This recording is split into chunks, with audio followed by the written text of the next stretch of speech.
when I was a kid. We had like a back room, but this is really cool. Thank you for letting us be here. So, we are here in Missouri for a few reasons, and the big one is to get some wise advice on our futures, and that's been this entire year for us. But we're here speaking to missionaries and speaking to Assemblies of God, World Missions. There's a lot of AG stuff here, so we're speaking to a lot of important people and getting a lot of wise advice for our lives and our futures. And as a college student, I was hoping I could give you guys some wise advice as well. And as you know, we went to the Philippines and South Africa, and we had some cool experiences there. It was really cool. We learned a lot, good things and bad things, and we learned some bad things. So in Africa, there are a lot of monkeys, and we have a lot of interesting people on our team. You guys know Ben, right? Just kidding, Ben's great, but he can teach us some things, and we have a few videos. And I was hoping to give you guys some wisdom on how to not be dumb. Here are some videos.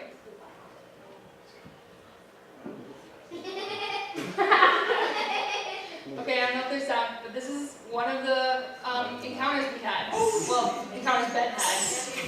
Oh, you can hear it.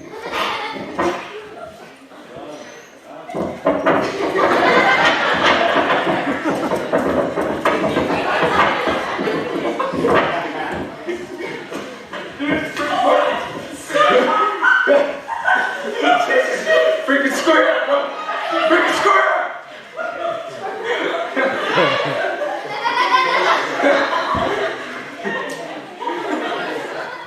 I was going to invite Abby up to give her testimony really quick, and then we were going to get into the rest of the message.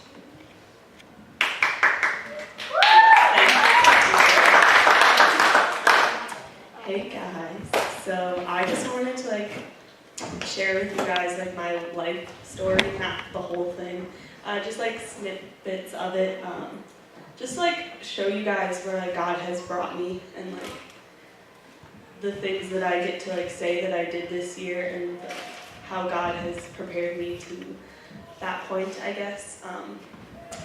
Yeah, so growing up, I did not come to youth group. I wasn't raised in a Christian home. I was raised in a pretty violent household.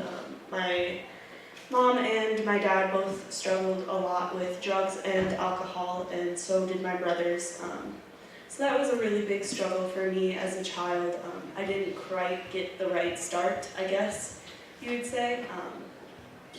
So I didn't really know who Jesus was or anything about that until I was about 10 or 11. My grandma decided to send me away to summer camp, and that's the first time really that I found out that you just come and worship for a whole week and learn about this man and who is this guy. I didn't understand it at first, and I didn't get it.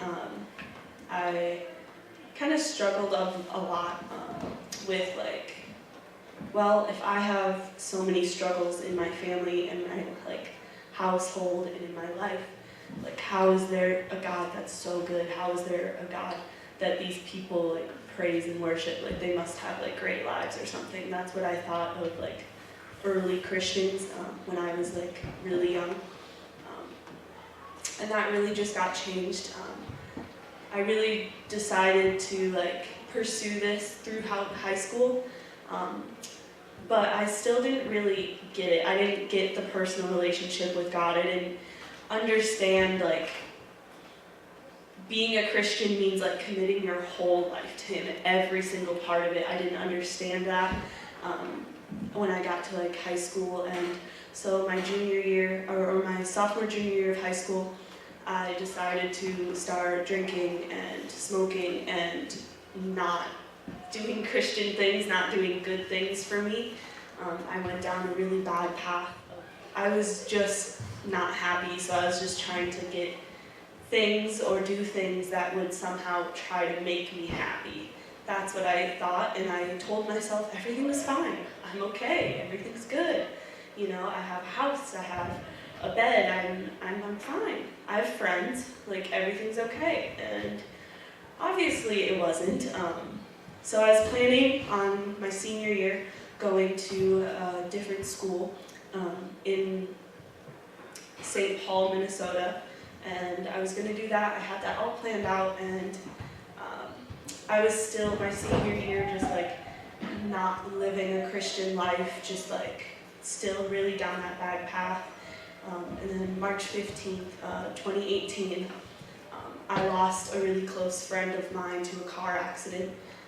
She was a couple years older than me, and she passed away, and she was this amazing Christian. She was the best person ever. She loved Jesus so much and loved God and loved everything about that. And I was just, at first, I became like so angry at God and at her even, and just like with everything in general. I became angry because I was like, why would God take her out of the world? Why would she die? Why would she leave? She had so much to look forward to and so much life to live. You know, like her boyfriend was buying a ring to propose to her, and they were going to get married, they were going to have kids, they were going to do this and that, and it was cut short. And that really wrecked my world. And I realized that the life that I'm living and the life that I have now is precious. It's so precious. It's something that I don't want to take for granted anymore. So I really decided that I wanted to commit my life to God, to run fearlessly after Him, to become radically changed by the gospel. And that really just set me down this path, and I was still going to go to this college in the cities, but then I met Amelia, my friend that passed away. She actually went to this Bible college, and she never did the program that we're in right now, but a couple of friends that I met through her were like, you should do this program, you should look into it, you should look into Pack Your Bags. And I wasn't sure, and then I looked into it 2 weeks before I was going to move into college, and it just completely changed. I decided not to go to school. I moved into Trinity, and that's been like the course that I've on, and God has just changed my whole world, my whole life, and just like my entire worldview. So it's been really cool to like just really pursue God and pursue the things of Him, and to become changed by it, and to have my whole life different. I was going to take a bunch of time going over the story of Esther, but I'm going to assume you most all know it since we're cut a little bit short on time. So my main focus is going to be in Esther 4, if you have Bibles. If you don't, that's fine. Esther 4:14. So Esther 4:12 actually. And they told Mordecai what Esther had said. So before this, Haman, the bad guy of the story, had developed hatred towards the Jews, and as you know, Esther was a Jew, and she was the queen of Persia at the time. And so she was put in this position, and Mordecai approaches her and tells her what Haman is going to do.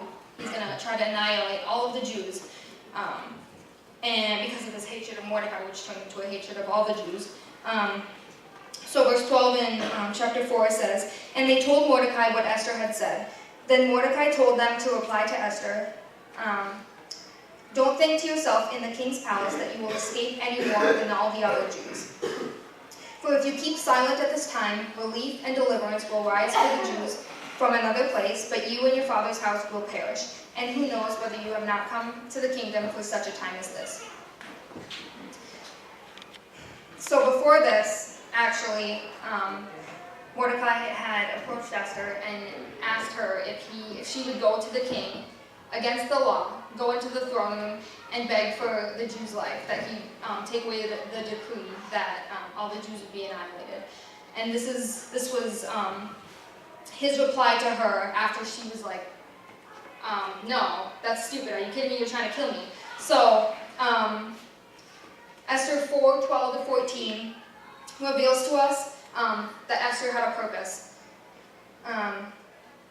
Because verse 14 says, and who knows, but you have not come to the kingdom for such a time as this. I believe that God has called each and every one of you to do something special through the purpose that He's placed on your life. God knows that the place you're in, God knows the place you're in and has a plan for you despite any situation. I promise you that our God is so much bigger than anything this world can throw at us. And 1 John 5:4 says, for everyone who has been born of God overcomes this world, and that is the victory that has overcome this world, our faith. So the truth is, God reigns over this earth, and He can reign in your lives, now and forever. He's already beat death, and He did it so that we could walk in the fullness of His love and the fullness of our purpose. He wants us to succeed. The God who created the stars and painted the night sky also created you by hand, and He knows you by name. Luke 12:24 says,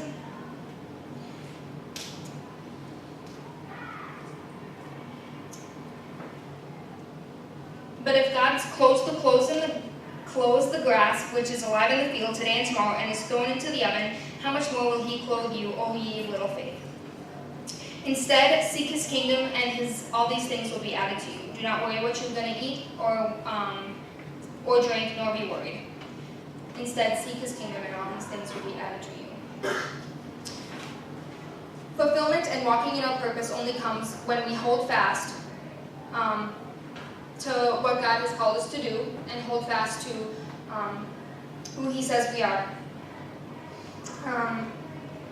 And it feels really good when you found that purpose and when you found that what God has created you to do. And I was going to tell a story about how this year we went to a Native American reservation, and I met this woman and I was able to pray with her, and she was in a really broken place, and we were on the way home, and I got to pray with her in the car because her heart was, she kept saying my heart's breaking, and she just wanted to be healed, and she wanted Jesus to come into her heart. And I realized that I don't want to do anything else with my life besides meet people and help them get to know Jesus more.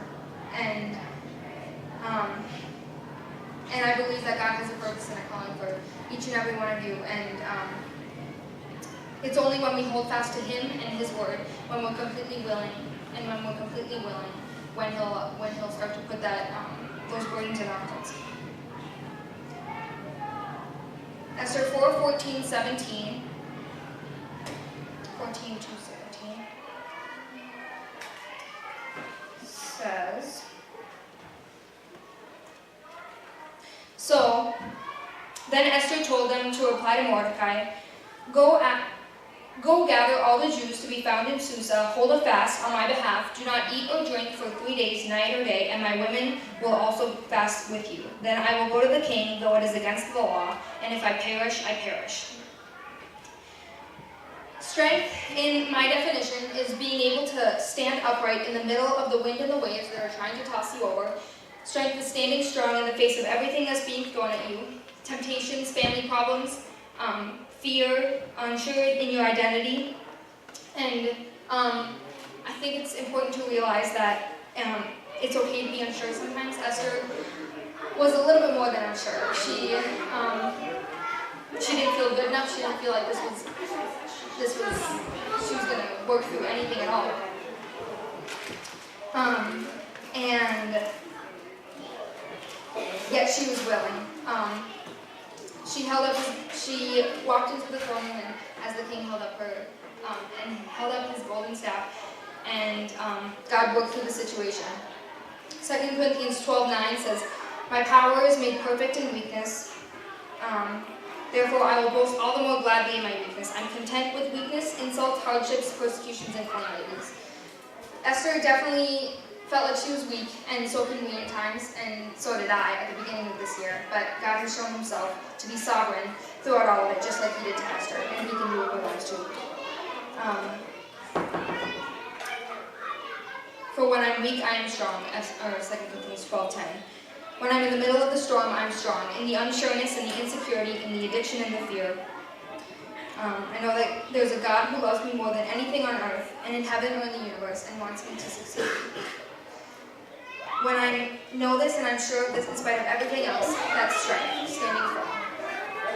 So as long as you are willing, just like Esther was willing, she was able to God was able to use her for his perfect plan. Even though at the beginning it looked a lot less than perfect. But Esther was willing and open to be used. She allowed God to hold her hand. Because we can guarantee that without that strength that God gave her, it would have ended up a lot differently. She should have been killed. She should have walked into that throne room and God wouldn't have, and without God there, he wouldn't have done anything. But I hope that you can walk away with this knowing that God wants to hold your hand through it, and through everything that's going on right now. He's a God above who knows you more than anything, and he has a purpose for you. And there's no physical strength that we can do in order to be able to be fulfilled in life, but with the strength of God and the supernatural strength that he gives us when we ask for it, when we're willing, then he'll follow through. So the purpose and the strength come directly from God freely, but the willingness part comes from us. And that's what we have to offer him. And I know we're running out of time. I wanted to challenge you, as you probably have to go now. What do you need God's strength for? If you're willing to do something in your high school or in your home, what can you God ask for you to do? What can you ask God to do for you? And what can you offer him in return, your willingness? And if you want prayer for strength or purpose or willingness anymore in your life, then we'd be happy to pray with you afterwards. But I understand that we're out of time. So I just want to pray for you guys, and then you're free to go. Thank you, Jesus, for this wonderful day. Thank you for this opportunity to meet with these kids and maybe get to know their hearts a little bit. I pray you'll be with them in the next couple days, in the next couple weeks, and through the rest of this year. Help them to stay strong throughout their classes, and help them to know that you're the one that holds their hand, and you're the one that gives them strength. I thank you, Jesus, and I pray that you'll help them to know to call on you for every situation that comes across, and everything that tries to